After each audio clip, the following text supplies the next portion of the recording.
cette manière qu'on va gagner. Et là, on y va. En fait, face au conflit, nous faisons avec ce que nous avons, ou plutôt ce que nous n'avons pas.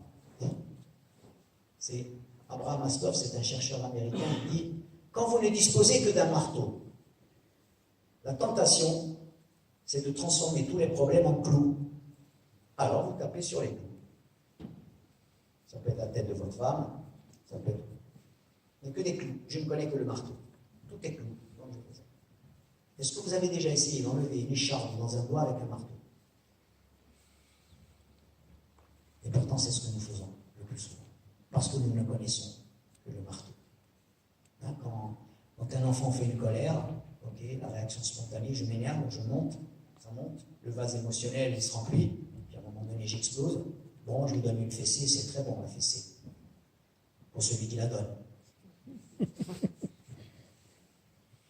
Parce que lui, il se défoule. La prochaine fois, tu vas comprendre. Avec ça, t'inquiète pas. Sauf que c'est pas un mode d'éducation. Et c'est là où la non-violence vient nous donner cette voie. Ce qui est merveilleux avec la non-violence éducative, c'est quand elle se frotte aux réalités. Et c'est là où elle est intéressante. C'est-à-dire, les tas de situations, vous dites, ah, et là, que dirait la non-violence? La non-violence est particulièrement interrogée depuis les événements que nous vivons, y compris en France, depuis 2015. Les événements de Charlie Hebdo, hein, tous, ils sont dans la mémoire de tous ici, dans nos âmes, dans nos cœurs. 2 semaines après Charlie Hebdo, donc Charlie, je vous signale qu'on a tous entendu « Je suis Charlie ». J'en ai entendu aussi « Moi, je ne suis pas Charlie ». C'est bien fait pour eux, ils l'ont cherché, ça va pas bien. Okay. Et j'avais des collègues, des amis qui sont dans l'éducation nationale, qui m'appelaient, ils me disaient « François, lundi, on me demande de parler de ça à 8 heures. Qu'est-ce que je dis à mes élèves? Les élèves de terminale, qu'est-ce que je dis? Comment je réponds à ça? » Je vous jure, il y en a beaucoup qui n'ont pas tous trouvé la réponse encore. C'est un vrai questionnement. Hormis le fait que vous pouvez lui dire, tu dégages, je ne veux plus entendre. Moi aussi, j'avais entendu ça. Et 10 jours après, j'intervenais dans un lycée, dans une grande ville de France. Ça m'a obligé à réfléchir. Je me suis dit, mais alors, effectivement, c'est un vrai défi pour l'intelligence de la non-violence, ça m'a travaillé. S'ils le disent, c'est qu'il y a blessure, il y a quelque chose, quoi. C'est quand même... Bref. Hein, c'est bien fait pour eux, ça veut dire qu'il y a blessure, blessure contre blessure. Hein. Moi, je suis blessé, je blesse. Ils pourraient. Hein. C'est bien ça ce que le monde dit. C'est bien fait pour eux, les gens de Charlie se sont manqués. Bien fait pour eux, ça veut dire des gens, on n'est plus ensemble. Il y a eux et nous. On n'est déjà plus ensemble. Comment répondre à cela? Et effectivement, ce jour-là, on était dans un amphi, il y avait 400 lycéens. C'était assez bruyant, le proviseur c'était un prof qui m'invitait, qui avait fait la démarche. Le proviseur, il m'a dit, monsieur Lanardini, c'est à vous. Et là, vous êtes livré à... Et donc, effectivement, je me suis exprimé pendant une petite heure, et puis au bout d'1 heure et quart, en donnant la parole, la question a surgi. Moi, Jean-François, bon, c'est les histoires que vous racontez, j'aime beaucoup les histoires que vous avez racontées, mais Charlie, on n'en a pas parlé, parce que ici, moi, je voudrais le dire. Charlie, c'est bien fait pour eux. Ils l'ont cherché, ils l'ont mérité. Donc, même s'il y a une minute de silence dans le lycée, nous, on ne fera pas la minute de silence. Acquiescé, applaudi par une trentaine, une quarantaine qui était là. Ça donnait lieu à un petit moment de... Bon, bref. Je vous rappelle qu'en janvier 2015, 7, 8 et 9 janvier, ce sont au final 20 vies qui ont été rasées. 17 victimes innocentes et 3 tireurs qui ont fini par mourir eux aussi. Alors d'abord, j'ai commencé par le remercier. J'ai dit d'abord, je voudrais te remercier. J'ai dit d'avoir exprimé avec des mots ta souffrance, ta blessure, car tu n'es pas un comédien, j'ai bien compris. Et si tu le dis, c'est qu'il y a blessure. Je te remercie vraiment d'avoir déposé ça et de le dire en mots apaisés, parce que tu l'as dit de manière apaisée. Et je t'ai écouté vraiment. Et j'ai reçu ta souffrance et je ressens ce que tu ressens. Je dis par contre, je n'ai pas besoin de te dire que moi non plus, je ne me sens pas toujours très enthousiaste par certaines unes de Charlie. J'ai plein de problèmes avec ça. Je ne suis pas toujours en train de... Tu m'as dit que tu étais musulman. Il m'a dit oui, je suis musulman. J'ai dit d'ailleurs... Si je n'ai pas besoin d'être musulman pour comprendre encore mieux qu'en tant que musulman, tu peux te sentir blessé, humilié, touché. Bref, c'est un sacré auquel je n'ai aucun mal à comprendre cela. J'ai dit par contre, je voudrais te poser une question. Est-ce que parmi les 20 personnes qui ont laissé la vie, parce que finalement il y en avait 20, j'ai dit, aurais-tu préféré que la personne que tu aimes le plus au monde, ton père, ton frère, ta sœur, ta bien-aimée, Aurais-tu préféré que ton frère soit dans le rôle de la victime innocente, de l'agent de police qui faisait la circulation, du grand-père qui faisait ses courses, ou plutôt d'être le tueur qui finalement a laissé la vie? Elle m'a dit, vous pouvez reposer la question. Oui, sans non-violence, ça s'appelle un pas de côté. Trouvez le pas de côté. C'est plus A ou B, c'est plus noir ou blanc. Parce que si c'est A ou B, on va partir encore plus séparés. Hein. C'est le pas de côté. Vous avez toujours regardé cet objet comme ça, et puis un jour, il y a quelqu'un qui me dit, mais attendez, si on regardait comme ça, regarde. Ah, alors là, ça change tout. Je répète la question. J'ai dit, aurais-tu préféré que ton frère soit dans le rôle du tueur, qui a fini par laisser sa vie lui aussi, ou dans le rôle de la victime innocente, qui n'a rien demandé, et qui ce jour-là a perdu la scène? Bien, je peux vous dire qu'au bout de 5 minutes, dans cette salle-là, on était tous d'accord. C'est-à-dire que je préfère que mon frère soit dans le rôle de la victime innocente que dans le rôle du tueur. Ce rôle-là, il est beaucoup plus honorable. Il est beaucoup plus humain. Il est beaucoup plus digne. Ne pas être le tueur, c'est plus honorable. Ôter la vie à quelqu'un d'autre, c'est l'échec ultime, c'est l'échec le plus total dans le projet humain. Devenir meurtrier est la plus grande défaite. Je vous l'ai dit tout à l'heure, mieux vaut mourir que tuer. C'était une forme de confirmation. Le meurtre n'est pas négociable. Le meurtre n'est pas négociable. Il n'y a pas une religion, qui t'invite, qui t'intime l'ordre, qui te conseille d'ôter la vie à ton prochain. On est bien d'accord? On était tous d'accord. Il y a eu une paix dans cet amphithéâtre, tout avait changé. Tout avait changé. Et là, je me dis, ça vaut vraiment la peine. C'est-à-dire, notre rêve à tous, c'est de sortir de la dichotomie. Hein. Alors, bourreau ou victime, là? Alors, la non-violence, c'est d'éviter au bourreau d'être un bourreau. Hein. Tu peux mieux faire.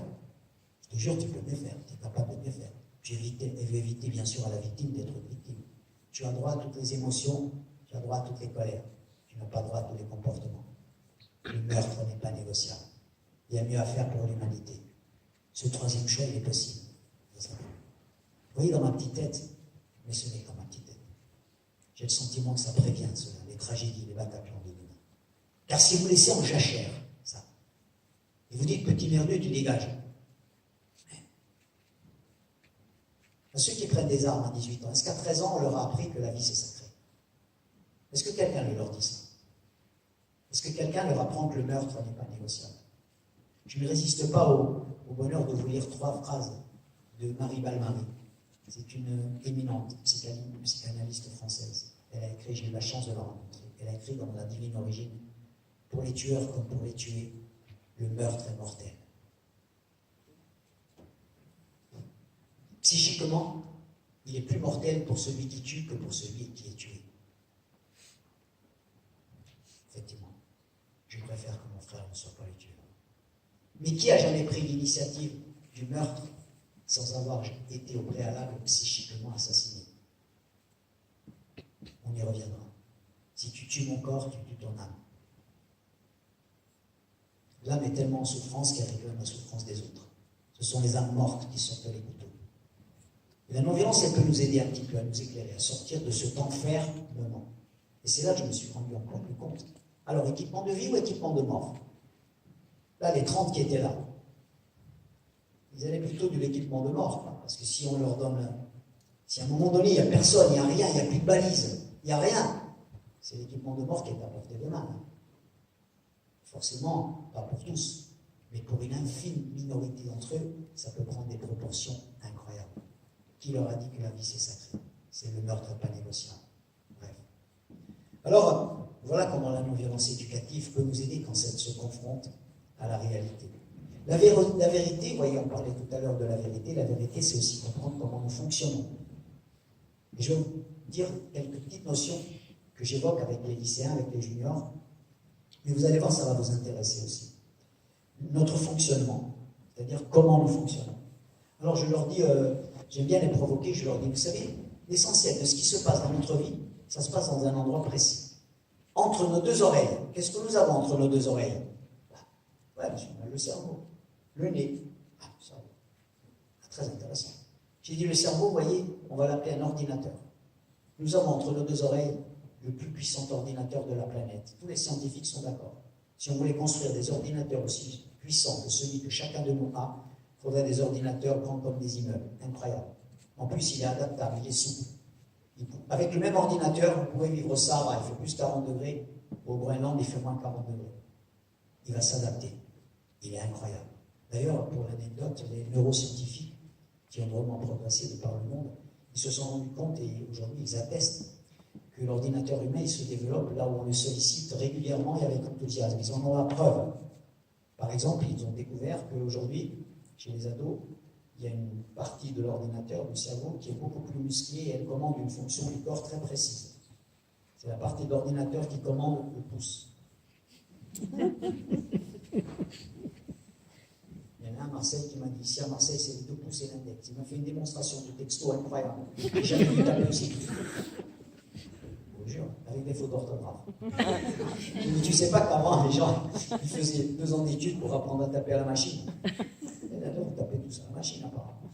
C'est une très bonne nouvelle. Hein. Ça veut dire que ce qui marche pour les textos, ça marche pour tout le reste. Notre ordinateur est une machine à apprendre incroyable. Quand tu as de l'enthousiasme pour quelque chose, tu travailles 10 fois plus, tu te fatigues 10 fois moins et tu es 10 fois plus heureux. C'est une belle mathématique. En fait, on apprend que ce qu'on aime vraiment. D'accord? Et d'ailleurs, et avec ça, avec ces découvertes de la neuroscience, des neurosciences, il faut oublier le truc, hein, il est nul en maths comme son père. Non, c'est totalement faux. Les neurosciences prouvent le contraire.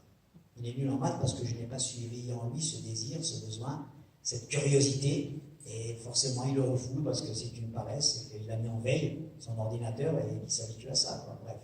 Alors, mon ami André Stern, il dit ouais, non, même un Allemand de 88 ans, il peut apprendre à parler chinois. Pas à l'université. Mais il faut qu'il tombe amoureux d'une jeune chinoise de 76 ans.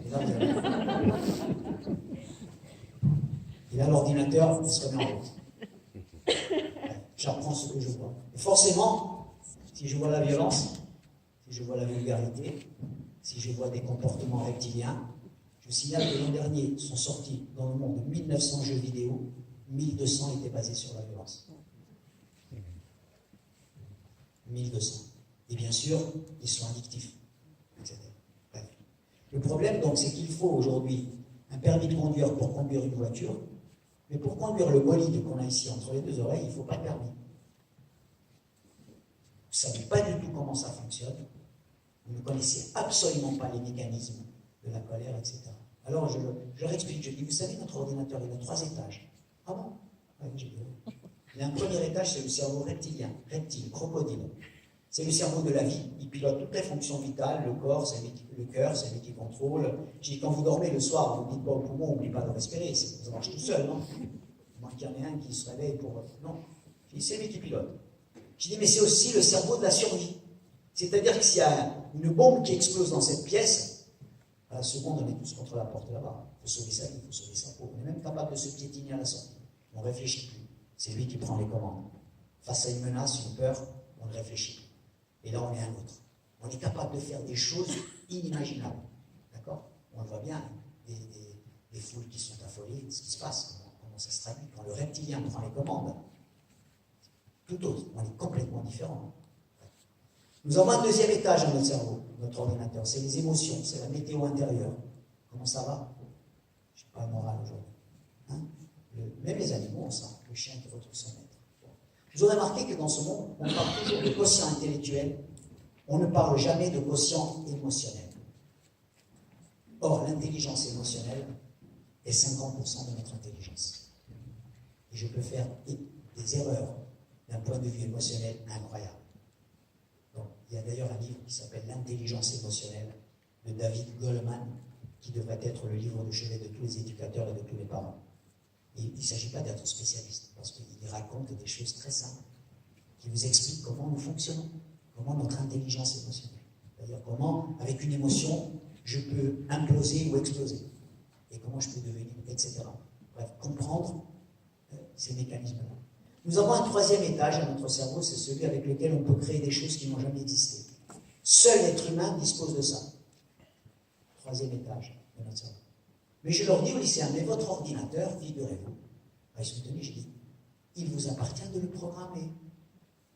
Ah bon, ils disent, ah je dis, voyez le mien que j'ai acheté là. Quand je l'ai acheté, il était déjà programmé celui-là, mais c'est un minus celui-là.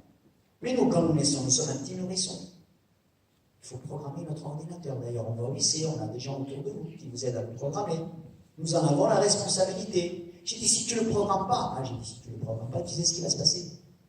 Tu vas accepter tous les virus qui passent. Ce que tu vois, ce que tu entends. Et là, des fois, on s'amuse à faire la liste des virus. Je suis pas assez intelligent. Je dis, ah bon, tu n'es pas assez intelligent. Qui t'a dit ça? Mon père, il y a même un prof qui me l'a dit. Je dis, t'as mis ça dans ton ordinateur? Il faut que tu enlèves ça. Parce que là, c'est complètement contradictoire avec la puissance de la machine que tu as. J'ai envie de rien, je ne suis pas doué. J'ai dit, t'es doué pour l'effort? Ah non, mais si t'es pas doué, tu me dis pour la musique, tu sais, il faut être doué. Non, non. Tu vois, tu peux acheter une guitare, tu connais un magasin à la SAC où on vend ça, le mouvement des doigts, ça passe par l'effort. Si t'es pas doué pour l'effort, mon ami, donc si tu mets ça dans ton ordinateur, je suis pas doué, donc je peux rien faire. Ouais. Ou bien, il n'y a que la violence qui paye. J'ai dit, bon, si tu veux te faire respecter, il faut frapper. J'ai dit, moi je ne veux pas frapper, je ne veux pas qu'on me frappe. Et toi, tu mets ça dans ton ordinateur, il n'y a que la violence. J'ai dit, attention, tu risques d'être très très malheureux et de te tromper. Et tu vas t'étonner après d'être malheureux. Après, il y a des religions. Bref, nous avons des émotions, je vous disais. Elles peuvent être positives, elles peuvent être négatives, elles peuvent nous rendre destructeurs. Est-ce qu'ici, vous avez déjà été en colère? Qui n'a jamais été en colère? J'ai posé cette question plein de fois dans les collèges, dans les lycées. Ok. La colère, c'est la santé. C'est bon signe, la colère, bien sûr. La colère, c'est comme l'électricité, vous voyez.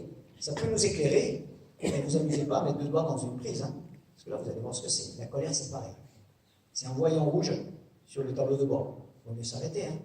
Si vous n'arrêtez pas, ça risque de... Il vaut mieux qu'il y ait quelqu'un qui vous dise « Arrête !» Si la personne est là, vous risquez de continuer. Et là, ça risque de mal aller.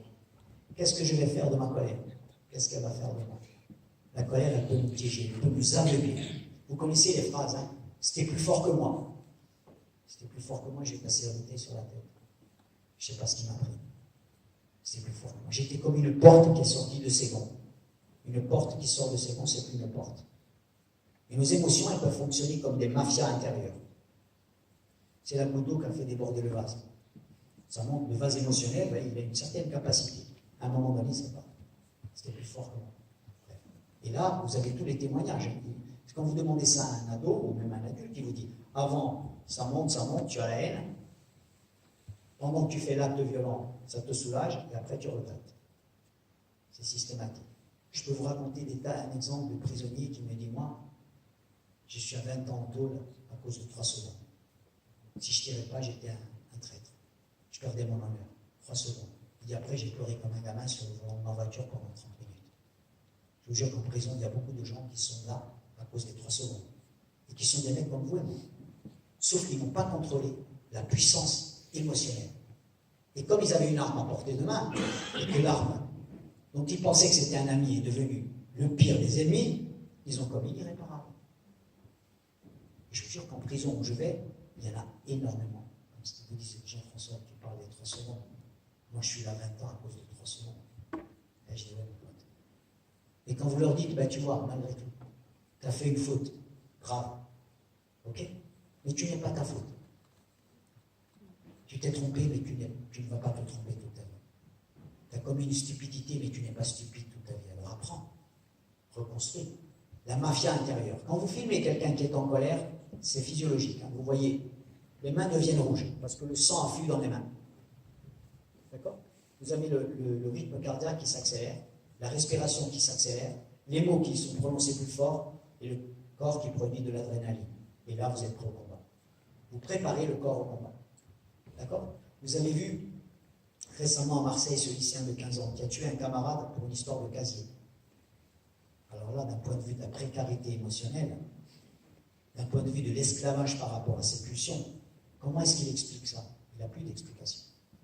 Qui va le repêcher d'ailleurs, celui-là aujourd'hui, qui est en taule? Comment il ressort demain, au sortir de la prison? 3 secondes. Il ne s'est donné aucune explication à ce qu'il a fait. Comme une marionnette, en fait. Tu tires dessus, ça explose. Pareil. Donc, vous voyez comment nos émotions peuvent nous tromper. Bien, voyez, je vous ai dit ça pourquoi? Ce que je viens de vous donner là, qui est vraiment rudimentaire, je vous jure, je ne suis pas un neuroscientifique.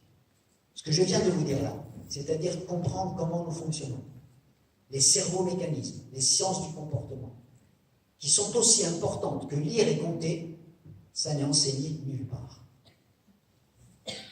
Des fois, je parle à des entraîneurs de sport, je me dis, Jean-François, ça fait 30 ans que j'entraîne des jeunes, pourquoi on m'a jamais parlé de ça?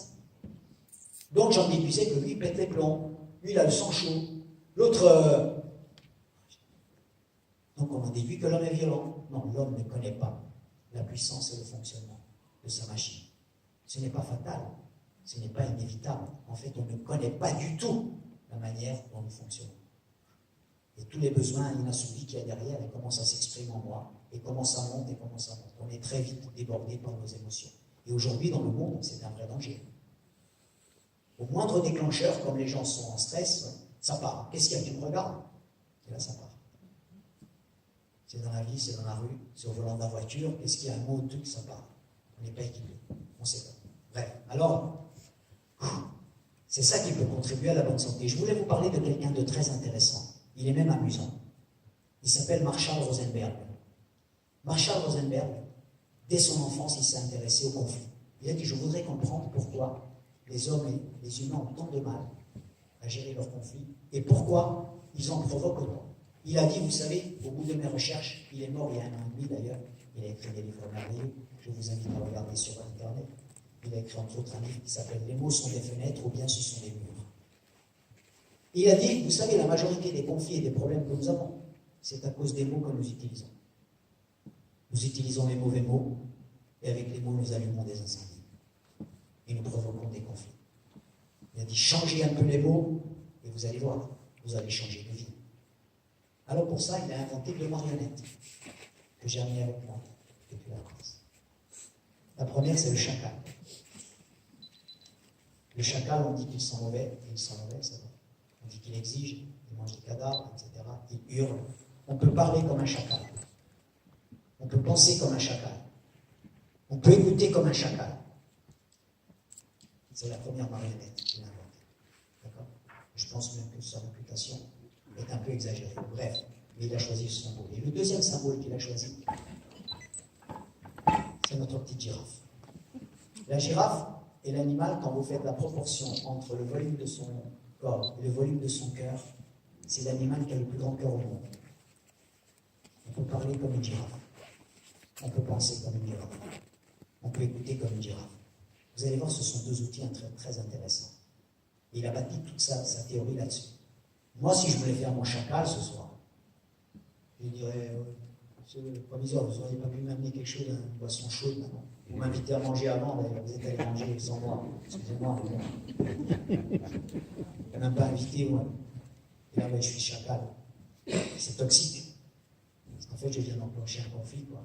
Et si je le fais pour de bon, ça peut prendre des proportions incroyables. C'est ce que nous faisons très souvent. Je parle chacal. Je pense chacal. D'accord? Par contre, si je parle girafe, c'est autre chose. Alors là, on va se mettre en 4. C'est l'ado qui rentre de soir. Maman, t'as lavé mon jean? Non, j'ai pas. Ah bon, t'as pas pu? Ah ben, il n'y a que toi qui compte. T'es une égoïste. Tu penses qu'à toi. En ce moment, il n'y a que toi qui compte. Je claque la porte, je mets la musique à fond, etc. T'es une égoïste. Bref. Maman, quelques temps après, qui a plutôt l'oreille girafe, elle vient et puis elle tape à la porte. Ma fille, non, non, laisse-moi tomber, va, fais tes affaires, j'ai pas besoin de toi. Le chacal, il est, mais écoute, j'étais chez le médecin aujourd'hui. En plus, j'ai appris une mauvaise nouvelle. Non, mais c'est bon, pense à toi, t'as qu'à faire un régime, ça va te faire du bien. Le chacal, il envoie, il juge, il met des étiquettes, il exige. Maman, ça fait déjà 288 fois qu'elle a le jean. Mais là, aujourd'hui, je voulais le jean. Et si je ne l'ai pas, le chacal, il ne discute pas, il ne négocie pas. J'appelle mon meilleur ami. Est-ce que dimanche matin, tu peux m'aider pour déménager? J'aurais besoin de toi. Ah non, dimanche. Ah bon, ça va, laisse tomber.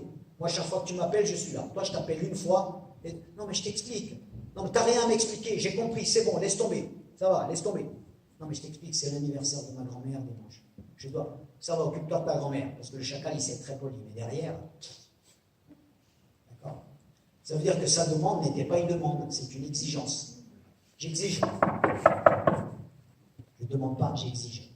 Et si je n'ai pas réponse à mon exigence, il y avait un prof récemment, il me racontait une histoire, il me dit, j'arrive le lundi matin, je vois Nathalie, imaginons, je lui dis, alors Nathalie, qu'est-ce qu'il y a ce matin? T'es pas... Ah, monsieur, en plus, on me demandait si ça va. Ah, j'ai dit, oui, Nathalie, d'habitude, tu arrives le lundi matin, tu es tout sourire, tu es le soleil de la classe. Hein. Ah, monsieur, mais vous avez vu la note que vous m'avez mise.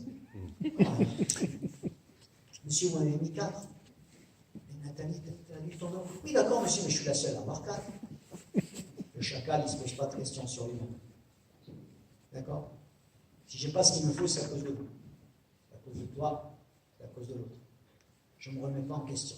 Et puis 2 jours après, le prof, à la sortie du lycée, comme Nathalie, elle est plutôt qu'elle grandit dans une mentalité, dans une culture plutôt chacale, le prof, il rencontre la maman chacale. Et là, la maman chacale, elle en rajoute une couche. Ah, monsieur, vous n'aimez pas ma fille. Hein. Moi, j'ai pas votre fille. Ah oui, vous avez vu les notes qu'elle a mises, elle a plus envie de venir à vos cours. Mais madame, ça méritait 0, j'ai mis 4. Oui, d'accord, mais c'est la seule à avoir 4, vous l'encouragez pas du tout. Mais si, madame, je l'encourage. Et là, on vient donc d'inventer un conflit avec le prof, avec l'élève, de toxifier les relations, et ça devient un enfer, quoi. Juste avec les mots qu'on utilise. D'accord? Amusons-nous les uns les autres à voir combien dans la vie nous sommes, soit chacal, soit girafe. Amusez-nous à voir sur les réseaux les troupeaux de chacals qui circulent. Alors là, c'est terrible. Parce qu'effectivement, ce genre de machine, c'est pulsionnel. Hein. Tu m'envoies un truc, je te réponds immédiatement. Et si en plus les chacals anonymes, alors là, l'amicale des chacals anonymes, alors là, ça va y aller. Et là, on se libère. Vous êtes de l'autre côté, vous prenez des trucs, des scuds dans la gueule, vous dites, bon, on peut écrire ça, quoi. Vous n'en revenez pas. Et vous êtes dans cet univers-là. Vous êtes là. Mais forcément, c'est contagieux. Mais je vous rassure, hein, celui-ci aussi est contagieux. Et d'ailleurs, c'est ça qui fait briller les yeux de tout le monde, des grands et des petits. Vous voyez? Donc, c'est-à-dire que, en fait, la communication non violente, qu'a inventée Marshall Rosenberg, elle nous apprend à faire la distinction entre les besoins et les sentiments. Moi, j'ai besoin qu'on me donne à manger. Mais le sentiment que je mets là-dessus, c'est j'envoie un scud au proviseur. D'accord? Pourtant, j'ai besoin de manger. Mais d'accord, mais la manière dont je l'exprime, j'ai besoin de mon jean. D'accord? Mais les sentiments que je mets dessus, c'est terrible, c'est irrecevable. C'est très, très toxique. Bref, donc, le comportement girafe, lui aussi, il était contagieux. Bien sûr, si je suis élevé dans le monde chacal, alors même quand on me dit, tu aurais besoin de quoi? Là, je me méfie. Qu'est-ce que tu cherches? C'est pas chacal. J'ai peur. C'est tellement habituel, inhabituel. J'étais récemment en prison. J'étais avec un groupe, donc, dans une banlieue. Et donc, l'après-midi, alors, il y avait beaucoup de jeunes, des cités, quoi, etc. C'était merveilleux parce qu'en même temps, ils étaient apprivoisés, quoi, je leur racontais. Ouais, Jean-François, j'aime bien tes histoires. J'aime bien tes histoires que tu as racontées, là, mais tu vois, mais quand tu sors d'ici, c'est chacun pour sa gueule. En fait, lui, il a grandi que là-dedans. Moi, je viens d'un village où le lieu, c'est l'empathie, vous voyez ce que je veux dire. Donc, il n'a jamais connu ça. Et il s'imagine que dehors, c'est ça. C'est chacun pour sa gueule. Heureusement, il y en a un autre qui m'a repêché. Il est à côté, il dit non, frère, trompe. Hein. C'est pas chacun pour sa gueule. Lui, il vient là pour nous, il n'est pas payé. Hein. Il vient là passer 2 heures avec nous. Pourquoi tu dis chacun pour sa gueule? Il ne faut pas dire ça. Tu vas voir que dehors, on pourrait, mais si vous connaissez que ça, malheureusement, vous n'avez pas goûté au reste. Alors, et bien sûr, le chacal, il est très fort pour juger. Hein. Si quand on vous dit, mais c'est nul, qu'est-ce que vous venez là ce soir écouter un chanteur qui parle de non-violence, c'est nul. Hein. Si vous écoutez avec vos oreilles girafes, vous dites effectivement, je suis nul, hein, j'aurais pu rester à la maison regarder la télé. Si vous écoutez le jugement de l'autre qui vous inflige, alors là, vous êtes mort. Hein. Marshall Rosenberg, il dit la première victoire, c'est de ne pas croire le jugement de l'autre. Et de ne pas l'écouter avec des oreilles qui me disent, quand on me dit, non. Je vais écouter, oui, mais je ne vais pas prendre acte. Mais si vous écoutez ça avec vous, alors là, vous êtes mort. Je voulais vous apporter une très bonne nouvelle. C'est que les neurosciences dont je vous ai parlé tout à l'heure, aujourd'hui, justement, elles nous confortent. Je pense aux travaux des universités de Californie, aux neuroscientifiques français, à des neuroscientifiques allemands, que vous pouvez voir d'ailleurs sur Internet. Je pense à Gerhard Hutter, H-U-T-E-R. Je pense à Joachim Bauer, qui a écrit un très beau livre, qui n'est pas très bien en français, mais qui s'appelle Douleur limite, Schmerz, Grenze. Qu'est-ce que nous disent les neurosciences aujourd'hui? Elles sont toutes d'accord. Elles nous disent, la nature de l'être humain, c'est une nature coopérative, compassionnelle, altruiste. Coopérer, c'est notre nature. C'est notre besoin fondamental. Nous avons un social brain, nous avons un cerveau social. Nous avons un egalitarian brain, nous avons un cerveau égalitaire. C'est-à-dire nous avons une aversion à l'injustice. C'est bien la raison pour laquelle, que même si nous sommes du bon côté du monde, quand nous regardons de l'autre côté, nous ne sommes pas dans la joie profonde. Pourquoi? Parce que notre équipement biologique de base, il est fait pour que chacun sur cette planète ait droit à un toit, un verre d'eau, un bout de pain, une paix, une dignité. Ce n'est pas le cas. C'est pour ça que nous perdons la joie profonde. Parce que notre disque dur de base, notre équipement biologique de base, c'est ça qu'il cherche. C'est que chacun ait droit à ça. Et là, peut-être on pourrait être plus heureux. Donc, nous avons besoin de coopérer, d'aider, de partager. C'est le programme qui va bien avec notre disque dur. C'est incroyable, ça, non? En fait, les gens des villages, ils n'ont rien inventé. Hein. C'est en eux. Ils sont juste restés eux-mêmes. Un paysan, il n'a pas inventé l'atome. Hein. Mais vous allez chez lui, il a des trucs à vous donner. Moi, j'arrive le lundi dans mon village, des fois, sur ma porte, et j'ai un panier de légumes. Je ne sais même pas qui l'a mis. C'est quand même incroyable, ces gens-là. Le besoin, la joie de donner. Mais donner dans la pudeur. Hein. Des fois, je ne sais même pas, je vous jure, je ne sais pas qui l'a mis. Je dis, c'est toi qui m'as mis ces trucs. Ah, je ne sais même plus. Je ne sais pas. Je crois pas, c'est ma femme qui a dû te le laisser. Je ne sais pas. C'est pour ça que la non-violence nous rend heureux. Parce qu'elle nous reconnecte avec ce que nous sommes vraiment. Deuxième chose, les neurosciences viennent nous parler de l'exclusion. Et elles nous disent, l'appartenance pour l'être humain est un besoin fondamental. Nous avons tous besoin d'appartenir à une famille, à un village, à une société, à une communauté, à un peuple. Bref. Mais trop souvent, vous l'aurez remarqué, nous vivons aujourd'hui dans des bidonvilles de méfiance, de solitude, d'isolement, de peur. Bref. Et que disent les neurosciences? Elles nous disent, quand je n'ai pas l'appartenance, quand je me sens exclu, quand je me sens rejeté, le fait d'être rejeté est vécu par le cerveau comme une souffrance plus grande que la souffrance physique. L'exclusion sociale porte atteinte à mon intégrité physique. Exclusion égale menace mortelle dans le cerveau. Parce que l'appartenance est un besoin fondamental. C'est d'ailleurs ce que nous cherchons au lendemain des tragédies. Au lendemain de Charlie, j'étais à Paris, j'ai vu des gestes que je n'avais jamais vus à Paris. Pourquoi? Parce que nous allons dans la rue chercher le nous, ensemble. Il n'y a pas de mot d'ordre, mais tout le monde descend. C'est drôle, hein? Parce que c'est biologique. J'ai besoin du nous. Et là, vous avez des gestes incroyables. Donc, Bauer, il dit, en fait, quand je suis exclu, c'est un signal d'alarme d'une même intensité qu'une menace de mort pour le cerveau. Je suis en douleur limite. C'est là. Douleur limite. Réfléchissons. Combien dans ce monde on produit de gens qui sont exclus, humiliés, déclassés, bafoués, inutiles, tu n'as pas ta place, inutile, il n'y a pas de boulot pour toi. Pas de boulot pour toi. Il y a des millions de gens, il n'y a pas de boulot pour toi. Et qui ne connaissent que la puissance de l'impuissance. Et qui vivent justement dans la douleur limite. Cette douleur limite que définissent les neurosciences. Ça explique le réflexe de survie. Je vais essayer de m'en sortir quand même. C'est-à-dire que ne pas être voulu, c'est comme une persécution. Sans appartenance, je n'ai pas ma place. Je vous assure, si vous lisez les événements qui se déroulent dans le monde à la lueur de ce concept, vous ne justifiez rien, vous n'excusez rien, mais ça donne du sens. Combien d'exclus, combien d'humiliés, combien de gens en douleur limite. Être en douleur limite, dans des cas extrêmes, ça donne des Hitler.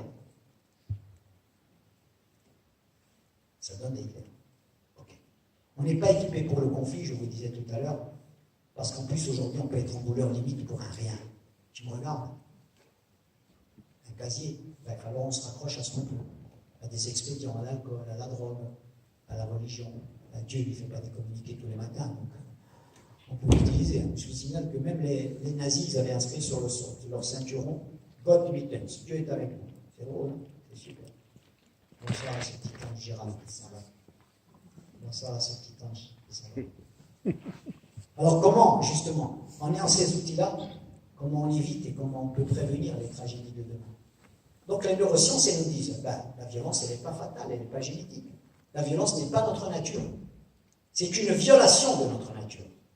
Nous sommes violés quand nous sommes dans la violence. C'est un engrenage. Et on croit qu'on va éteindre le feu avec le feu. Bref. La science, donc aujourd'hui, elle vient confirmer la non-violence. Voilà pourquoi nous avons soif de ça. Voilà pourquoi nos juniors brillent dans leurs yeux quand on leur parle de ça. Voilà pourquoi d'instinct nous cherchons cette boussole que nous sommes en train de mettre sur la place publique. Alors, je voulais terminer avec deux petites choses. Vous savez, vous l'aurez compris, hein, dans ce monde où on débat beaucoup, mais on combat de moins en moins, il ne s'agit pas pour moi et pour nous d'organiser des causeries sur la non-violence. Il s'agit d'équilibrer, de donner à chacun la boussole dont chaque citoyen a besoin, dont chaque chercheur de justice a besoin. Car la vie, elle nous met en colère. Elle nous mettra très en colère. Qu'est-ce que nous allons faire de toutes ces colères? Et là, se pose le problème des moyens. Le marteau, avec la violence qui paye. On a dit cela à Rosa Parks, à Gandhi, à Martin Luther King, aux paysans du Larzac. Bref, heureusement, ils n'y ont pas cru. Heureusement, ils n'y ont pas cru. Gandhi disait, je préfère la violence à la lâcheté. C'est ça que disait Gandhi. Et il rajoutait, mais la non-violence est plus efficace. Et en problème, et en question de, en fait, en ce qui concerne donc la non-violence active, puisque jusqu'à présent nous avons parlé de non-violence éducative, enfin en tout cas, je voulais vous donner deux exemples, et je finirai par là. Le premier, c'est l'histoire du mur de Berlin. Le mur de Berlin, on a dit, bon, la chute du mur de Berlin, on a vu, nous en France, on a dit, tiens, le mur de Berlin est tombé. Ok. Le mot chute, il est significatif. On a presque l'impression qu'un matin, les Allemands se sont levés, le mur est tombé. Pas si simple. On avait entendu le chancelier Kohl qui avait fait des grands discours, on l'a appelé d'ailleurs le chancelier de la chute du mur, mais on nous a peut-être au moins montré des citoyens allemands qui lui envoyaient des œufs pour eux. On aurait du mal à détecter, à décrypter. Qu'est-ce qui s'est passé en fait? Est-ce qu'on a fait vraiment l'analyse? Il y en a qui, les Allemands, ils vous diront, ben, c'est les politiciens qui ont récupéré pour eux. Ils en ont fait leur truc. Et est-ce qu'on sait comment justement ça a commencé? En fait, ça a commencé par le peuple qui, sous une vraie dictature, se réunissait tous les lundis soirs. Ils appelaient ça des groupes de prière. Ils s'est dit, avec ça, on est innocent, on ne va pas nous accuser de faire. Ils se réunissaient devant les églises, beaucoup l'église protestante, par des petits groupes. Ils étaient 9 à Leipzig, à Erfurt, à Dresde. Et ils se retrouvaient tous les lundis soirs, à 18h, ils se retrouvaient là. Et puis alors ils se parlaient, après, ils se disaient, lui, ça doit être un mec de la Stasi. Ils se mettaient à chanter, ils se mettaient à créer des groupes de confiance. Ça devenait de plus en plus nombreux, de plus en plus. Et ils avaient un mot d'ordre, ils disaient, ici, c'est keine Gewalt. Pas de violence. Pas de violence. Et donc, ça faisait des groupes de confiance, etc. Jusqu'à ce 9 octobre 89, où sous les yeux de la Stasi, à Leipzig, on a vu des milliers, des dizaines de milliers d'Allemands rassemblés qui défilaient dans les rues pour la liberté, avec des bougies en disant « on veut de la lumière ». Ils avaient leurs écharpes, keine Gewalt. Ils apportaient une bougie, on veut la transparence. Ils étaient 70 000, 80 000, 100 000. Je vous signale qu'à Leipzig, ce soir-là, tous les hôpitaux étaient réquisitionnés. Tous les médecins étaient réquisitionnés. Ils avaient fait provision de toutes les réserves de sang de toute l'Allemagne. C'est-à-dire qu'ils attendaient un bain de sang. Mais ce soir, ça a été en marche. On voit des témoignages, il y a des témoignages après d'officiers de la Stasi, qui étaient dans le bâtiment de la Stasi, qui disaient que ça va être, ils vont arriver devant, on va être lâchés. Ils étaient dans leur bureau, ils attendaient. Ils entendaient des slogans, ils disaient, qu'est-ce qu'ils crient? Là, ils crient, keine Gewalt, pas de violence. Et ils crient, wir sind das Volk, nous sommes le peuple. En longeant le bâtiment de la Stasi. Il y en avait quelques-uns parmi les dizaines de milliers là, qui voulaient en découdre. Mais les non-violents étaient organisés. Ils les neutralisaient. Non, non, pas de violence. Et là, on voit des officiers, on a des témoignages d'officiers qui disaient, si après 40 ans de dictature, après tout ce qu'on leur a fait subir, s'ils sont encore capables de dire, nous sommes le peuple et pas de violence, ben, j'enlève mon uniforme et je descends avec eux. C'est ça la victoire. C'est à partir de là que c'était possible. J'ai rangé mon arme et je suis sorti dans les rues. Le miracle de Leipzig, en fait, ce n'est pas un miracle. C'est le miracle de la stratégie non violente. C'est parfaitement organisé. De confiance, 1 plus 1 plus 1. Les grands-mères, les enfants, les oncles, les tantes. Bref. Je vous signale qu'on n'a jamais rendu hommage à ces gens-là. On n'a jamais donné une médaille à ces citoyens-là. Pas du tout. On a ignoré complètement leur courage. Le deuxième exemple que je voulais vous donner, c'est celui, il est plus récent. Vous avez sans doute entendu parler du procès des voleurs de chaises. Et je finirai par là. Vous connaissez un peu ce truc-là, non? Pas forcément. Bon, les voleurs de chaises, ça s'est passé en 2016. en France. Ce sont des gens qui ont été mis en examen pour vol en réunion. En fait, ce sont tous des militants et des militantes de la non-violence, formés à la non-violence. Je vous précise par ailleurs que les associations comme Greenpeace, par exemple, quels que soient les problèmes qu'elles posent, on peut être ou ne pas être d'accord, quoique très souvent c'est quand même... Ce sont tous des gens formés à la non-violence active. Ce sont tous des gens qui régulièrement se forment à la non-violence active. Ça a l'air simple comme ça, bref. Et en fait, ces gens-là, des voleurs de chaises, ils voulaient dénoncer la délinquance fiscale en France. Ils se disent, le système ne marche pas, l'écologie, l'économie, quoi. Et puis on nous dit, il n'y a pas d'argent. Et pendant ce temps-là, l'évasion fiscale en France, elle coûte autour de 80 milliards par an d'euros. Ils ont dit quand même. Alors, ils ont dit, on aurait le moyen de soigner le monde, mais en fait, on se le fait voler. Qu'est-ce qu'on peut faire? Alors bon, on peut descendre à quelques centaines dans les rues, quelques dizaines à Lassac, ou bien on peut dire on ne peut rien faire, ou bien on n'y peut rien, ça ne changera jamais, ou bien on fait comme en Corse, on mettait des bombes aux agences bancaires. C'est ce que la Corse a fait pendant des décennies. Toutes les banques, elles ont eu droit. Ça n'a rien changé. Et en plus, c'est un prix excessif, c'est des gens qui ont été en prison, bref, le coût est faramineux. Le coût humain. Eux, ils ont dit, mais nous, on veut voler des chaises. Vous voulez voler des chaises dans les agences bancaires. On veut aller voler des chaises dans les agences bancaires. Voler des chaises, c'est utile, ça sert à quoi? C'est efficace, mais ça ne sert à rien, vous devez rigoler, quoi. Pourquoi des chaises? Ah non, mais on veut dire aux banques, vous ne pouvez pas vous asseoir sur tous les principes. Votre humour est intéressant. Un acte de non-violence, ça se prépare. C'est un acte de désobéissance civile. Il est bon, je ne sais pas ce que vous en pensez, mais de désobéir à la loi quand elle protège l'injustice. Donc un acte de non-violence, ça s'organise, c'est pas simple. Ça se commet à visage découvert, sans cagoule, sans aucune violence, parfaitement organisé, en imaginant même les provocations qui vont avoir lieu en face, et savoir y résister. Sans cesser aucune provocation, car à la moindre violence, c'est bon, vous enclenchez le système, ils ont cassé la gueule au directeur de banque, vous comprenez, alors le directeur de banque, il a 8 jours d'interruption, là c'est bon, vous êtes bon, vous rentrez chez vous, vous allez en prison. Car vous imaginez bien qu'à la moindre violence, ça se déclenche. Ils ont volé comme ça à travers toute la France 156 chaises. Et ils ont dit non, on n'a rien volé. C'est de la réquisition citoyenne. Le mot, il n'était pas par hasard. On rend les chaises s'ils rendent l'argent. Logique. Les banques ont dit, bon, ben, écoutez, puisque c'est comme ça, on va vous mettre au tribunal. Ben oui, allez-y. Nous, on va faire de ce procès le procès de l'évasion fiscale. D'accord? Personne n'est dupe, y compris les gens qui travaillent dans les banques. Je vous signale, je ne sais pas s'il y en a ici ce soir.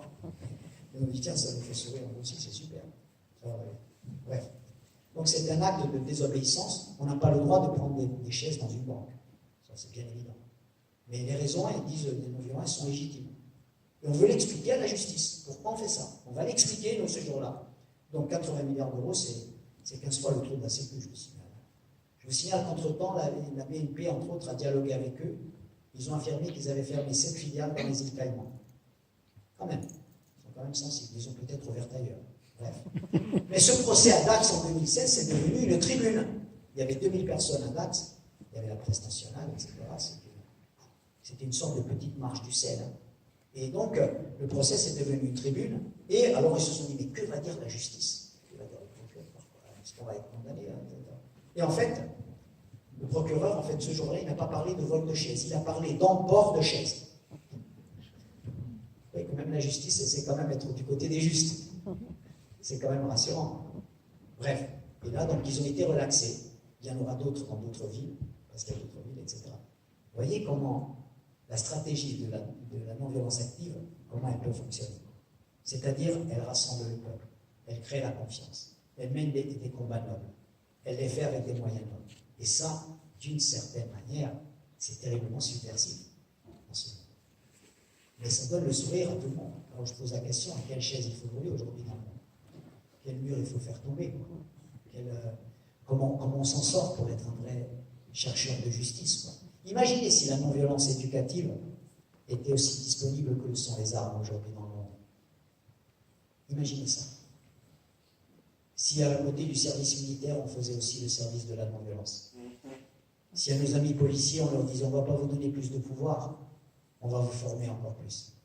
Car effectivement, Quand vous arrêtez un noir et que vous le traitez de bamboula, d'un point de vue de l'intelligence émotionnelle, vous allumez des Bataclan et des tragédies.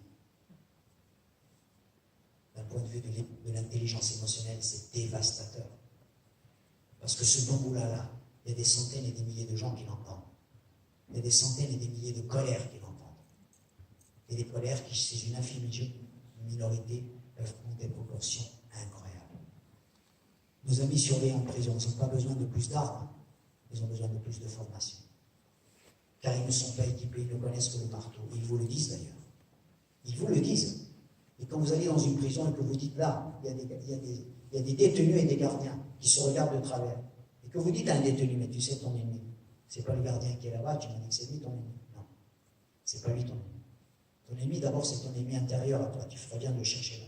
Tu m'as dit tout à l'heure que quand tu sortais, tu avais des comptes à régler. Ok. Tu as des comptes à régler. Et là, tu vas sortir, puis tu reviens là dans 3 mois. C'est ça que tu veux. Tu m'as dit que tu as une femme et 2 enfants. Oui. Tu penses à eux? Comment tu gères ça? Et là, je vous jure, ça change tout. Hein. Vous les reconnectez. Donc, de quoi est-ce qu'on peut rêver? C'est la raison pour laquelle ça nous enthousiasme. C'est le I Have a Dream de 2017. La violence n'est pas notre nature. Elle est une violation de notre nature. Et ça, c'est une nouvelle merveilleuse. Et en plus, ça s'apprend. Ça s'éduque. Encore faut-il que nous choisissions de lui consacrer un peu de temps, de cerveau disponible. Encore faut-il que nous disions à nos enfants, comme vous l'avez fait aujourd'hui, monsieur le principal, dire, venez là pendant 2 heures, on va goûter à ça. Et ce soir, je suis heureux parce que je sais qu'il y a plein de maisons où ces enfants-là, je leur ai dit, ce soir, vous allez choquer vos parents. À table, vous baissez la télé, vous parlez de non-violence. Vous allez voir. Vous racontez 1 ou 2 histoires que vous avez entendues. Ils vont vous demander si vous avez fumé de la moquette. Vous allez voir. Il faut les choquer un peu. Vous avez le droit. Vous allez voir, ils ne vont pas vous en vouloir. Voilà ce qui nous fait rêver, voilà ce qui nous enthousiasme. Je crois que ça, alors bien sûr, ce n'est pas une cause individuelle, c'est une cause collective. Il faut mettre à la ligne cette intelligence-là, cette boussole-là. Et la non-violence, elle a besoin d'être